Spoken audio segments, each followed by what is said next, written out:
నమస్కారం. నేను మీ అడ్వకేట్ దాసరి వెంకటేశ్వర్లు, వకీల్. ఈరోజు మనం చర్చించబోయే అంశం సివిల్ మ్యాటర్లు పోలీసులు ఇన్వాల్వ్మెంటు ఎంతవరకు కరెక్ట్ అనే విషయం గురించి మనం ఈరోజు చర్చించుకుందాం. చాలామంది ఈ మధ్యకాలంలో పోలీసుల ద్వారా వ్యక్తులకు ఫోన్ చేసి మీరు తక్షణమే పోలీస్ స్టేషన్కి రండి, మీ మీద కంప్లైంట్ చేస్తున్నారు అని పోలీసు వారు పిలిచిన తర్వాత స్టేషన్కి వెళ్తే పోలీసు వారు మీరు పలానా వారికి అమౌంట్ ఇవ్వాలి లేదా పలానా ప్రాపర్టీ విషయంలో మీ మీద కంప్లైంట్ చేస్తున్నారు, దాని గురించి మీకు పిలవడానికి పిలిపించామనే విషయాన్ని మీరు చెప్తున్నారని చాలామంది మిత్రులు చెప్తున్నారండి. అసలు సివిల్ నేచర్కి పోలీసు వారికి సంబంధం ఉందా? అసలు ఏవేవి సివిల్ నేచర్ కిందకు వస్తాయి? పోలీసుల వారు ఎప్పుడు ఏ పాత్రలో దాన్ని ఇన్వాల్వ్ అవుతున్న విషయాన్ని మీకు ఈరోజు క్షుణ్ణంగా వివరిస్తానండి. ఎందుకంటే ప్రతి ఒక్కరికి నేడు ఈ అవసరాలు ప్రతి ఒక్కరికి తెలియాల్సిన విషయం ఉంది. ఎందుకంటే చాలామంది వ్యక్తులు చెప్తున్నారు కూడా. ఉదాహరణకి పోలీసు వారు ఎప్పుడు ఇన్వాల్వ్ అవుతారు అంటే, ఎప్పుడు ఇన్వాల్వ్ అవ్వరు అంటే అనే విషయం చెప్తాను మీకు. ఎప్పుడు ఇన్వాల్వ్ అవ్వరు అంటే, ఎందుకంటే సివిల్ నేచర్ అనేది ఒక ఇళ్ళ గొడవలు కావచ్చు, లేక ప్రాపర్టీ వివాదాలు కావచ్చు, లేదా భూమి సంబంధించిన ఇష్యూస్ కావచ్చు, లేదా ప్రామిసరీ నోట్ సంబంధించిన మనీ డీలింగ్స్ కావచ్చు. ఇవన్నీ పరిష్కరించేది ఓన్లీ సివిల్ కోర్టులు మాత్రమే. దానికి పోలీసుల పాత్ర ఎటువంటిది ఉండదు. చాలామంది తెలియక పోలీస్ స్టేషన్కి వెళ్ళి వాళ్ళు కంప్లైంట్ రూపొందిస్తున్నప్పుడు పోలీసు వారు వారికి న్యాయం చేయాలనే ఉద్దేశంతో కొంతమంది వ్యక్తులకు ఫోన్ చేసి మాట్లాడి రాజీ చేసే ప్రయత్నం జరుగుతున్నాయి. కానీ సివిల్ నేచర్లో పోలీసులు అఫీషియల్గా వాళ్ళ పాత్ర అనేది ఎక్కడ ఉండదండి. మీరు చేయాల్సిందల్లా దేని విషయాల్లో పోలీసులకు ఇన్ఫార్మ్ చేయాలనే విషయం చెప్తాను మీకు. ఒకవేళ ఆ వివాదాల్లో భౌతికంగా దాడి జరిగినా, లేదా ఆస్తి నష్టం జరిగినా, లేదా సమాజంలో ఏమన్నా అసాంఘిక సహాయ కార్యక్రమాలు దాని ద్వారా జరిగినా మాత్రమే పోలీసులకు కంప్లైంట్ చేస్తే తద్వారా వాళ్ళు వచ్చి విచారిస్తారు తప్ప భూ వివాదంలో పై చెప్పిన వాటి విషయంలో పోలీసులు ఎటువంటి పాత్ర అనేది వారికి ఉండదు. అలాగే చాలామంది స్టేషన్కి పిలిపించి మీరు త్వరగా సెటిల్ చేసుకోండి అని చెప్తారు.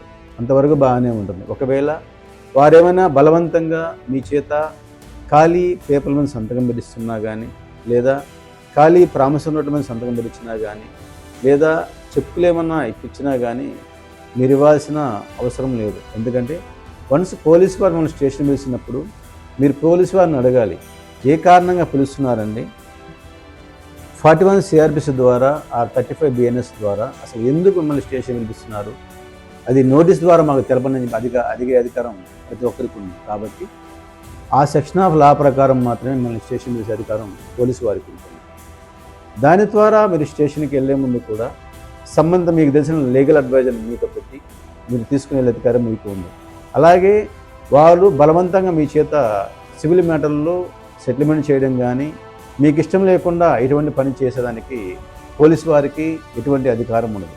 కాబట్టి సివిల్ మ్యాటర్లో పోలీస్ పాత్ర మాత్రం ఓన్లీ ఎటువంటి అయినా అసాంఘిక పనులు జరిగితే మాత్రం తప్ప మిగతా సివిల్ మ్యాటర్లో పోలీసుల యొక్క పాత్ర ఇటువంటిది ఉండదు. ఎందుకంటే మన చట్టాలు, మన భారత న్యాయస్థానాలు పౌరులకి వాళ్ళకి ఇచ్చిన హక్కుని వాళ్ళు వాడుకునే దానికి ఉన్నాయి తప్ప పోలీసు వారి ద్వారా హక్కుని కావాల్సిన అధికారం ఎవరికి లేదు. కాబట్టి ప్రతి ఒక్కరూ సివిల్ డిస్ప్యూట్ అనే దాన్ని మీరు సంబంధిత కోర్టు ద్వారానే తీసుకోవాలి తప్ప పోలీస్ స్టేషన్కి వెళితే మీ సమయంతో పాటు చాలా వృధా అవుతాయి. కాబట్టి మీకు సివిల్ డిస్ప్యూట్ ఉంటే ఆ వ్యక్తితో కొంచెం మాట్లాడుకొని సెటిల్ చేసుకోండి, లేదా సంబంధిత కోర్టు ద్వారా ఈ విషయాన్ని పరిష్కరించుకోండి.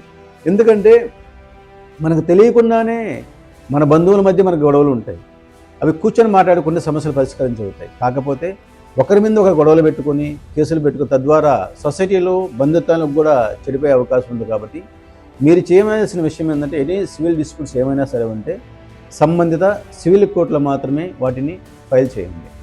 అలాగే ఈ సివిల్ డిస్ప్యూట్ మీద ఈ మధ్యకాలంలో కోర్టు వారు కూడా లోక్ అదాలత్ రూపంలో ప్రజలకు అనుగుణంగా అర్థమయ్యే విధంగా వాళ్ళ సమక్షంలోనే కొన్ని సెటిల్మెంట్ చేయడం జరుగుతుందండి. ప్రతి ఒక్కరూ సంబంధిత కోర్టులో లాయర్ ద్వారా మీరు ప్రయత్నిస్తే త్వరగానే ఆ లోక్ అదాలత్లో మీకు అలాగే ప్రతివాదిని పిలిచి విచారించి దాన్ని కోర్టు వారే మీకు త్వరగా న్యాయం చేసే అవకాశం ఉంటుంది. ఎందుకంటే చాలామందికి అపోహ ఉంది కోర్టు ద్వారా లేట్ అవుతుందని. కానీ ఇప్పుడున్న కాలంలో ఈ లోక్ అదాలత్ అనేది ప్రతి ఒక్కరికి చాలా ఉపయోగపడుతుంది. అది ఎప్పుడు ఉంటాయనే విషయాన్ని మీరు కోర్టుకు వస్తే సంబంధిత అధికారిని మీకు ఇన్ఫార్మ్ చేస్తారు, లేదా మీకు తెలిసిన లాయర్ని అడిగితే దాని గురించి వివరిస్తాడు. కాకపోతే మీరు చేయాల్సిందిలా ఒకటే, ఏ విషయాన్నైనా సరే క్షుణ్ణంగా తెలుసుకొని మీరు ముందుకు రావాలి. కాబట్టి ఓన్లీ సివిల్ డిస్ప్యూట్ అనేది సంబంధిత కోర్టులో మాత్రమే మీకు న్యాయం జరుగుతుంది తప్ప పోలీస్ స్టేషన్కి వెళ్తే మాత్రం వాళ్ళు సివిల్ మ్యాటర్లు ఇన్వాల్వ్ అధికారం వాళ్ళకి చట్టపరిధిలో ఎక్కడా స్కోప్ లేదండి. కాబట్టి ప్రతి ఒక్కరూ సివిల్ నేచర్ అనేది కోర్టు ద్వారానే పరిష్కరించుకొని మీ సమయంతో పాటు ధనాన్ని ఆదా చేసుకోండి. చూశారు కదండి, వకీల్ లెన్స్లో ప్రతి సోమవారం, ప్రతి బుధవారం, ప్రతి శుక్రవారం ఇలాంటి ఇంట్రెస్టింగ్ టాపిక్తో మీ ముందుకు వస్తాము. అలాగే ప్రతి ఆదివారం సాయంకాలం 6 గంటలకి లైవ్ ప్రోగ్రాంతో మీ ముందుకు రావడం జరుగుతుంది. మీకు ఏమైనా సలహాలు సూచనలు కావాలంటే కింద కామెంట్ బాక్స్లో రూపితే మేము దాన్ని చెప్పగలుగుతామండి. తెలుసు కదండి మన వకీల్ లెన్స్ స్లోగన్, చట్టం తెలియపోయినా పర్లేదండి, చట్టాన్ని తెలుసుకోకపోవడం చాలా పెద్ద తప్పు. ఇట్లు మీ అడ్వకేట్ దాసరి వెంకటేశ్వర్లు, వకీల్ లెన్స్. కృతజ్ఞతలు.